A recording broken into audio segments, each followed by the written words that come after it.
নমস্কার বন্ধুরা, আজকে আমরা কথা বলবো এরকম একটা টপিক নিয়ে, যেটা হচ্ছে পেয়ারার বেন্ডিং বা বাঁকানো।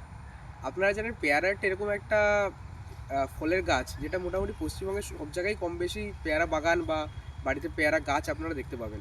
এবং বারুইপুরের দিকের পেয়ারা খুবই বিখ্যাত। তো এই গাছটা আপনারা পার্টিকুলারলি দেখতে পাচ্ছেন যে ডালটাকে আমরা একটা কিছু দিয়ে টেনে বাঁকিয়ে দিয়েছি। একটা 45 থেকে 60 ডিগ্রি অ্যাঙ্গেল ডালটাকে বাঁকানো হয়েছে। এবং এর ফলে কি হবে, এর ফলে এই ডালটার মধ্যে এপিক্যাল ডমিনেন্সটা ব্রেক হবে এবং হরমোনাল একটা ইমব্যালেন্স তৈরি হবে। যার ফলে কী হবে, যে উপর দিয়ে যে আপনার ডালগুলো দেখতে পাচ্ছেন না, যেগুলো উপর দিয়ে ডালগুলো বেরিয়েছে, এই ডালগুলো কিন্তু এই বাঁকানোর জন্যই বেরিয়েছে। ঠিক আছে? তো এই পদ্ধতিতে করলে আপনার কী সুবিধা হবে, আপনি যদি বেন্ডিং বা বাঁকান ডালটাকে, তাহলে এই যে ডালগুলো বেরোলো সেখান থেকে ফল হবে, ফুল বেশি আসবে এবং ইনটার্ন আপনার ফল বেশি আসবে। আমরা গ্রীষ্মকালে এটা করতে পারি। গ্রীষ্মকালে এটা বেন্ডিং করার 10 থেকে 15 দিনের মাথায় আমরা নতুন ডাল দেখবো গজানো শুরু হয়ে যায়। এবং এটা ছাড়াও আপনারা বলতে পারি যে আরেকটা জিনিস আপনারা মাথায় রাখবেন, সেটা হচ্ছে যখন বেন্ডিংটা করবেন তার আগে 10 থেকে 15 দিন আগে একটা জলসেচ বা সার দেওয়ার ব্যবস্থাটা করে দেবেন।